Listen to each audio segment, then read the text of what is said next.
യാക്കോബ് ശ്ലീഹ എഴുതിയ ലേഖനം അധ്യായം 1. അഭിവാദനം. ദൈവത്തിൻ്റെയും കർത്താവായ യേശുക്രിസ്തുവിൻ്റെയും ദാസനായ യാക്കോബ്, വിജാതിരുടെ ഇടയിൽ ചിതറിപ്പാർക്കുന്ന 12 ഗോത്രങ്ങൾക്ക് എഴുതുന്നത്. നിങ്ങൾക്ക് അഭിവാദനം. വിശ്വാസവും ജ്ഞാനവും. എൻ്റെ സഹോദരരെ, വിവിധ പരീക്ഷകളിൽ അകപ്പെടുമ്പോൾ നിങ്ങൾ സന്തോഷിക്കുവിൻ. എന്തെന്നാൽ വിശ്വാസം പരീക്ഷിക്കപ്പെടുമ്പോൾ നിങ്ങൾക്ക് അതിൽ സ്ഥിരത ലഭിക്കുമെന്ന് അറിയാമല്ലോ. ഈ സ്ഥിരത പൂർണ്ണഫലം പുറപ്പെടുവിക്കുകയും അങ്ങനെ നിങ്ങൾ പൂർണ്ണരും എല്ലാം തികഞ്ഞവരും ഒന്നിലും കുറവില്ലാത്തവരും ആവുകയും ചെയ്യും. നിങ്ങളിൽ ജ്ഞാനം കുറവുള്ളവൻ ദൈവത്തോട് ചോദിക്കട്ടെ, അവൻ അത് ലഭിക്കും. കുറ്റപ്പെടുത്താതെ എല്ലാവർക്കും ഉദാരമായി നൽകുന്നവനാണ് അവിടുന്ന്. സംശയിക്കാതെ വിശ്വാസത്തോടെ വേണം ചോദിക്കാൻ. സംശയിക്കുന്നവൻ കാറ്റിൽ ഇളകിമറിയുന്ന കടൽത്തിരയ്ക്ക് തുല്യനാണ്. സംശയമനസ്കനും എല്ലാ കാര്യങ്ങളിലും ചഞ്ചല പ്രകൃതിയുമായ ഒരുവന് എന്തെങ്കിലും കർത്താവിൽ നിന്ന് ലഭിക്കുമെന്ന് കരുതരുത്. ദാരിദ്ര്യവും സമ്പത്തും. എളിയ സഹോദരൻ പോലും തനിക്ക് ലഭിച്ചിരിക്കുന്ന ഔന്നത്യത്തിൽ അഭിമാനിക്കട്ടെ. ധനവാൻ താഴ്ത്തപ്പെടുന്നതിൽ അഭിമാനിക്കട്ടെ. എന്തെന്നാൽ പുല്ലിൻ്റെ പൂവ് പോലെ അവൻ കടന്നുപോകും. സൂര്യൻ ഉഗ്രതാപത്തോടെ ഉദിച്ചുയർന്ന് പുല്ലിനെ ഉണക്കിക്കളയുന്നു. അതിൻ്റെ പൂവ് കൊഴിഞ്ഞു വീഴുന്നു, സൗന്ദര്യം അസ്തമിക്കുകയും ചെയ്യുന്നു. ഇപ്രകാരം ധനികനും തൻ്റെ ഉദ്യമങ്ങൾക്കിടയ്ക്ക് മങ്ങിമറിഞ്ഞു പോകും. പരീക്ഷകളെ നേരിടുക. പരീക്ഷകൾ ക്ഷമയോടെ സഹിക്കുന്നവൻ ഭാഗ്യവാൻ. എന്തെന്നാൽ അവൻ പരീക്ഷകളെ അതിജീവിച്ചു കഴിയുമ്പോൾ തന്നെ സ്നേഹിക്കുന്നവർക്ക് ദൈവം വാഗ്ദാനം ചെയ്തിരിക്കുന്ന ജീവന്റെ കിരീടം അവന് ലഭിക്കും. പരീക്ഷിക്കപ്പെടുമ്പോൾ താൻ ദൈവത്താലാണ് പരീക്ഷിക്കപ്പെടുന്നതെന്ന് ഒരുവനും പറയാതിരിക്കട്ടെ. എന്തെന്നാൽ ദൈവം തിന്മയാൽ പരീക്ഷിക്കപ്പെടുന്നില്ല, അവിടുന്ന് ആരെയും പരീക്ഷിക്കുന്നുമില്ല. ഓരോരുത്തരും പരീക്ഷിക്കപ്പെടുന്നത് സ്വന്തം ദുർമോഹങ്ങളാൽ വശീകരിക്കപ്പെട്ട് കുടുക്കിലാക്കപ്പെടുമ്പോഴാണ്. ദുർമോഹം ഗർഭം ധരിച്ച് പാപത്തെ പ്രസവിക്കുന്നു. പാപം പൂർണ്ണ വളർച്ച പ്രാപിക്കുമ്പോൾ മരണത്തെ ജനിപ്പിക്കുന്നു. എൻ്റെ പ്രിയ സഹോദരരെ, നിങ്ങൾക്ക് മാർഗഭ്രംശം സംഭവിക്കരുത്. ഉത്തമവും പൂർണ്ണവുമായ എല്ലാ ദാനങ്ങളും ഉന്നതത്തിൽ നിന്ന് മാറ്റമോ മാറ്റത്തിൻ്റെ നിഴലോ ഇല്ലാത്ത പ്രകാശങ്ങളുടെ പിതാവിൽ നിന്ന് വരുന്നു. തൻ്റെ സൃഷ്ടികളിൽ ആദിഫലമാകേണ്ടതിന് സത്യത്തിൻ്റെ വചനത്താൽ നമുക്ക് ജന്മം നൽകാൻ അവിടുന്ന് തിരുമനസ്സായി. വചനം പാലിക്കുക. എൻ്റെ പ്രിയ സഹോദരരെ, ഓർമ്മിക്കുവിൻ. നിങ്ങൾ കേൾക്കുന്നതിൽ സന്നദ്ധയുള്ളവരും സംസാരിക്കുന്നതിൽ തിടുക്കം കൂട്ടാത്തവരും കോപിക്കുന്നതിൽ മന്ദഗതിക്കാരും ആയിരിക്കണം. മനുഷ്യൻ്റെ കോപം ദൈവനീതിയുടെ പ്രവർത്തനത്തിന് പ്രേരണ നൽകുന്നില്ല. ആകയാൽ എല്ലാ അശുദ്ധിയും വർദ്ധിച്ചു വരുന്ന തിന്മയും ഉപേക്ഷിച്ച് നിങ്ങളിൽ പാകിയിരിക്കുന്നതും നിങ്ങളുടെ ആത്മാക്കളെ രക്ഷിക്കുവാൻ കഴിവുള്ളതുമായ വചനത്തെ വിനയപൂർവ്വം സ്വീകരിക്കുവിൻ. നിങ്ങൾ വചനം കേൾക്കുക മാത്രം ചെയ്യുന്ന ആത്മവഞ്ചകനാകാതെ അത് അനുവർത്തിക്കുന്നവരുമായിരിക്കുവിൻ. വചനം കേൾക്കുകയും അത് അനുവർത്തിക്കാതിരിക്കുകയും ചെയ്യുന്നവൻ തൻ്റെ മുഖം കണ്ണാടിയിൽ കാണുന്ന മനുഷ്യന് സദൃശനാണ്. അവൻ തന്നെ നോക്കിയിട്ട് കടന്നു പോകുന്നു. താൻ എങ്ങനെയിരിക്കുന്നുവെന്ന് ഉടൻ തന്നെ വിസ്മരിക്കുകയും ചെയ്യുന്നു. കേട്ടത് മറക്കുന്നവനല്ല, പ്രവർത്തിക്കുന്നവനാണ് പൂർണ്ണമായ നിയമത്തെ, അതായത് സ്വാതന്ത്ര്യത്തിൻ്റെ നിയമത്തെ സൂക്ഷ്മമായി ഗ്രഹിക്കുകയും അതിൽ ഉറച്ചു നിൽക്കുകയും ചെയ്യുക. തൻ്റെ പ്രവൃത്തികളിൽ അവൻ അനുഗ്രഹീതനാകും. താൻ ദൈവഭക്തനാണെന്ന് ഒരുവൻ വിചാരിക്കുകയും തൻ്റെ നാവിനെ നിയന്ത്രിക്കാതെ ഹൃദയത്തെ വഞ്ചിക്കുകയും ചെയ്താൽ അവൻ്റെ ഭക്തി വ്യർത്ഥമത്രേ. പിതാവായ ദൈവത്തിന് മുൻപിൽ പരിശുദ്ധവും നിഷ്കളങ്കവുമായ ഭക്തി ഇതാണ്: അനാഥരുടെയും വിധവകളുടെയും ഞെരുക്കങ്ങളിൽ അവരുടെ സഹായത്തിനെത്തുക. ലോകത്തിൻ്റെ കളങ്കമേൽക്കാതെ തന്നെ കാത്തു സൂക്ഷിക്കുക. അധ്യായം 2. പക്ഷപാതത്തിനെതിരെ. എൻ്റെ സഹോദരരെ, മഹത്വപൂർണനും നമ്മുടെ കർത്താവുമായ യേശുക്രിസ്തുവിൽ വിശ്വസിക്കുന്ന നിങ്ങൾ പക്ഷപാതം കാണിക്കരുത്. നിങ്ങളുടെ സംഘത്തിലേക്ക് സ്വർണ്ണമോതിരം അണിഞ്ഞ് മോടിയുള്ള വസ്ത്രം ധരിച്ച ഒരുവനും മുഷിഞ്ഞ വസ്ത്രം ധരിച്ച ഒരു ദരിദ്രനും പ്രവേശിക്കുന്നുവെന്നിരിക്കട്ടെ. നിങ്ങൾ മോടിയായി വസ്ത്രം ധരിച്ചവനെ നോക്കി ഇവിടെ സുഖമായി ഇരിക്കുക എന്ന് പറയുന്നു. പാവപ്പെട്ടവനോട് അവിടെ നിൽക്കുക എന്നോ എൻ്റെ പാദപീഠത്തിനടുത്ത് ഇരിക്കുക എന്നോ പറയുന്നു. അപ്പോൾ നിങ്ങൾ നിങ്ങളിൽ തന്നെ വിവേചനം കാണിക്കുകയും ദുഷ്ടവിചാരങ്ങൾ പുലർത്തുന്ന വിധികർത്താക്കളാവുകയും അല്ലേ ചെയ്യുന്നത്? എൻ്റെ പ്രിയ സഹോദരരെ, ശ്രവിക്കുവിൻ.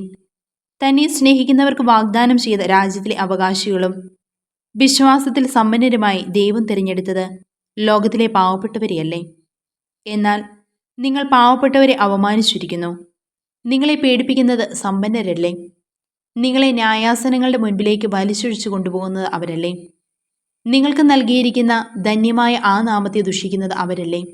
നിന്നെപ്പോലെ നിന്റെ അയൽക്കാരനെയും സ്നേഹിക്കുക എന്ന വിശുദ്ധ ലിഖിതത്തിലെ രാജകീയ നിയമം നിങ്ങൾ യഥാർത്ഥത്തിൽ അനുസരിക്കുന്നെങ്കിൽ ഉത്തമമായി പ്രവർത്തിക്കുന്നു. നിങ്ങൾ പക്ഷപാതം കാണിക്കുന്നെങ്കിൽ പാപം ചെയ്യുന്നു. നിയമത്താൽ നിങ്ങൾ കുറ്റക്കാരായി വിധിക്കപ്പെടുകയും ചെയ്യുന്നു.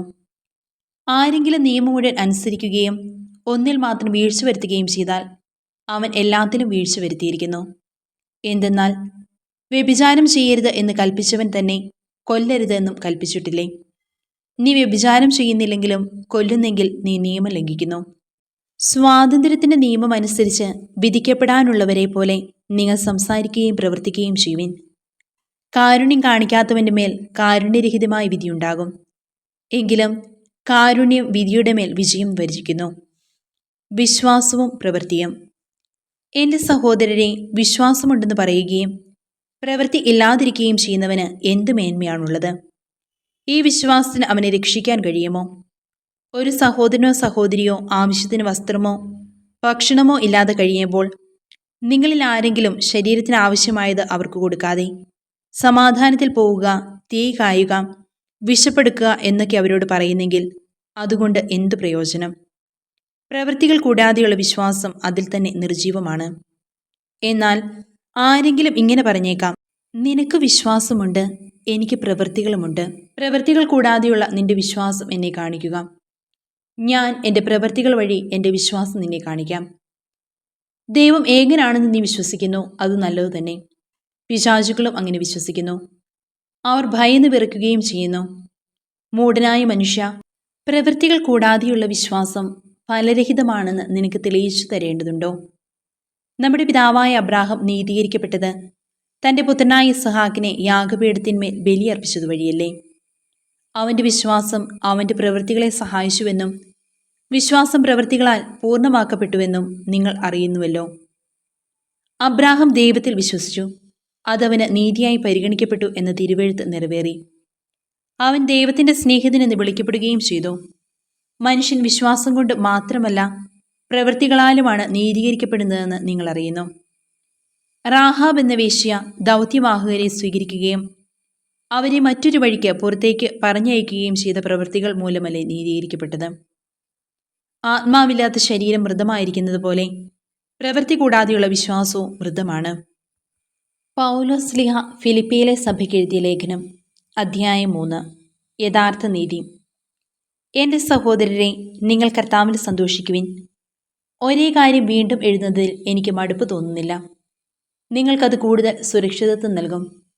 നായ്ക്കളെയും തിന്മ പ്രവർത്തിക്കുന്നവരെയും പരിച്ഛേദനവാദികളെയും സൂക്ഷിച്ചുകൊള്ളുവിൻ. നമ്മളാണ് യഥാർത്ഥ പരിച്ഛേദിതർ. ദൈവത്തെ ആത്മാവിൽ ആരാധിക്കുകയും യേശുക്രിസ്തുവിൽ അഭിമാനം കൊള്ളുകയും ജഡത്തിൽ ശരണം വയ്ക്കാതിരിക്കുകയും ചെയ്യുന്ന നമ്മൾ. എന്നാൽ എനിക്ക് ശരീരത്തിലും പ്രത്യാശ വയ്ക്കാൻ കഴിയും. ശരീരത്തിൽ പ്രത്യാശയുണ്ടെന്ന് വിചാരിക്കുന്ന ആരെയേക്കാൾ കൂടുതലായി അതിനുള്ള അവകാശം എനിക്കുണ്ട്. കാരണം 8-ാം ദിവസം പരിച്ഛേദന ചെയ്യപ്പെട്ടവനാണ് ഞാൻ. ഇസ്രായേൽ വംശത്തിലും ബെഞ്ചമിൻ ഗോത്രത്തിലും പിറന്നവൻ, ഹെബ്രായിൽ നിന്ന് ജനിച്ച ഹെബ്രായൻ, നിയമപ്രകാരം ഫരിസേയൻ, തീഷ്ണത കൊണ്ട് സഭയെ പീഡിപ്പിച്ചവൻ, നീതിയുടെ കാര്യത്തിൽ നിയമത്തിന് മുൻപിൽ കുറ്റമില്ലാത്തവൻ. എന്നാൽ എനിക്ക് ലാഭമായിരുന്ന ഇവയെല്ലാം ക്രിസ്തുവിനെ പ്രതി നഷ്ടമായി ഞാൻ കണക്കാക്കി.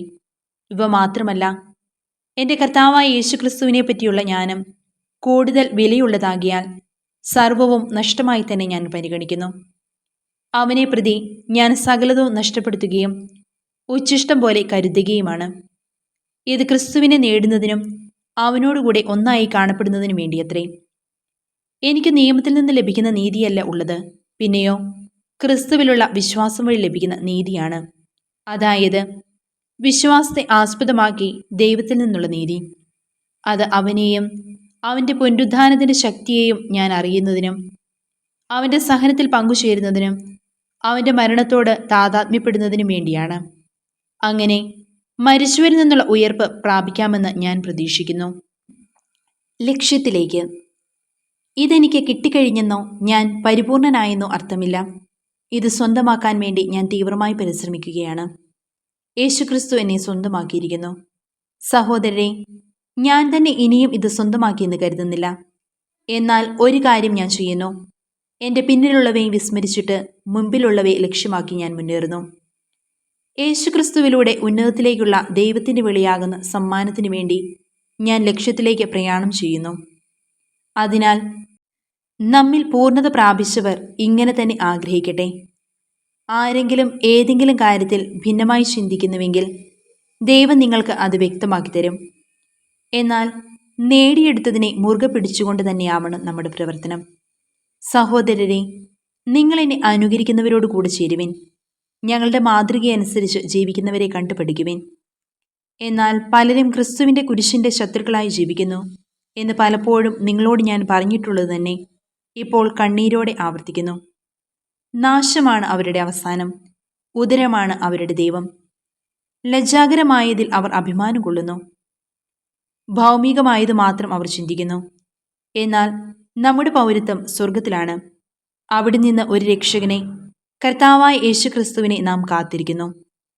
സകലത്തെയും തനിക്ക് കീഴ്പ്പെടുത്താൻ കഴിയുന്ന ശക്തി വഴി അവൻ നമ്മുടെ ദുർബല ശരീരത്തെ തൻ്റെ മഹത്വമുള്ള ശരീരം പോലെ രൂപാന്തരപ്പെടുത്തും. അധ്യായം 4. ആകയാൽ പ്രിയപ്പെട്ടവരെ, ഞാൻ കാണാൻ ആഗ്രഹിക്കുന്ന എൻ്റെ സന്തോഷവും കിരീടവുമായ വത്സല സഹോദരരെ, നിങ്ങൾ കർത്താവിൽ ഉറച്ചു നിൽക്കുവിൻ. ഉപദേശങ്ങൾ. കർത്താവിൽ ഏക മനസ്സോടുകൂടി ആയിരിക്കുവാൻ ഞാൻ എവോദിയായോടും സിന്ധിക്കയോടും അഭ്യർത്ഥിക്കുന്നു.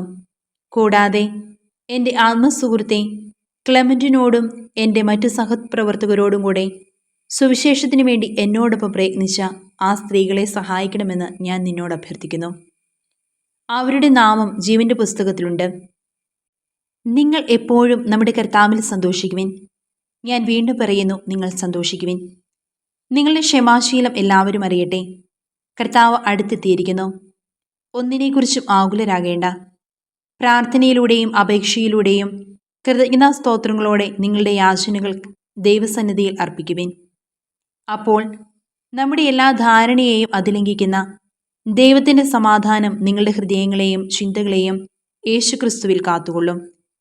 അവസാനമായി സഹോദരരെ, സത്യവും വന്ധ്യവും നീതിയുക്തവും പരിശുദ്ധവും സ്നേഹാർഹവും സ്തുത്യർഹവും ഉത്തമവും പ്രശംസായോഗ്യവുമായ എല്ലാ കാര്യങ്ങളെയും കുറിച്ച് ചിന്തിക്കുവിൻ.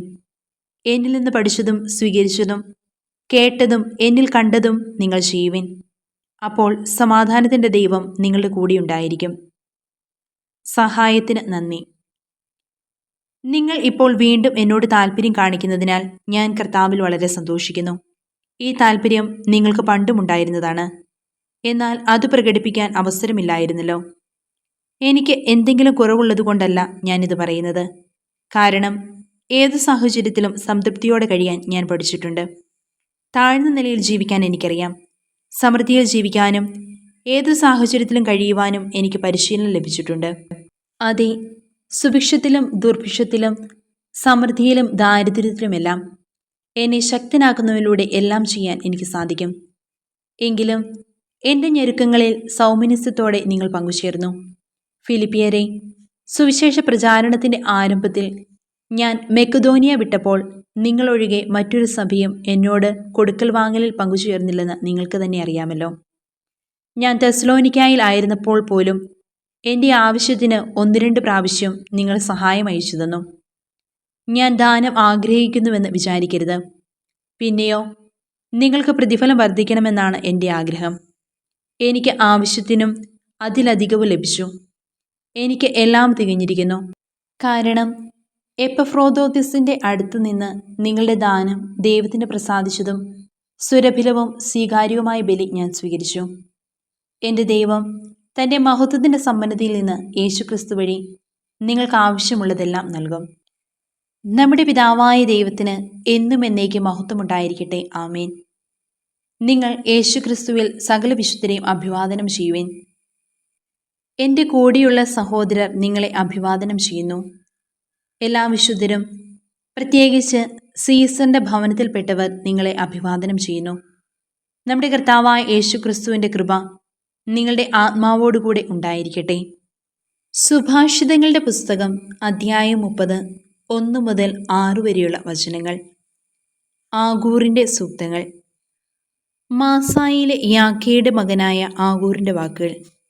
അവൻ ഇദിയേലിനോടും യുക്കാളിനോടും പറയുന്നു, മനുഷ്യനെന്ന് കരുതാവാനാവാത്ത മൂഢനാണ് ഞാൻ.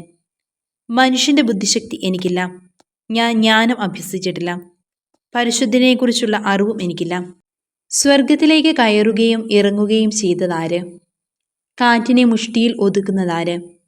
സമുദ്രങ്ങളെ വസ്ത്രത്തിൽ പൊതിഞ്ഞു വച്ചിരിക്കുന്നതാര്? ഭൂമിയുടെ അതിരുകൾ ഉറപ്പിച്ചതാര്? അവൻ്റെ പേരെന്ത്? അവൻ്റെ പുത്രൻ്റെ പേരെന്ത്? തീർച്ചയായും നിനക്കറിയാമല്ലോ. ദൈവത്തിൻ്റെ ഓരോ വാക്കും സത്യമെന്ന് തെളിയുന്നു. തന്നെ അഭയം പ്രാപിക്കുന്നവർക്ക് അവിടുന്ന് കവചമാണ്. അവിടുത്തെ വാക്കുകളോട് ഒന്നും കൂട്ടിച്ചേർക്കരുത്. അങ്ങനെ ചെയ്താൽ അവിടുന്ന് നിന്നെ കുറ്റപ്പെടുത്തും. നീ നുണയനാവുകയും ചെയ്യും.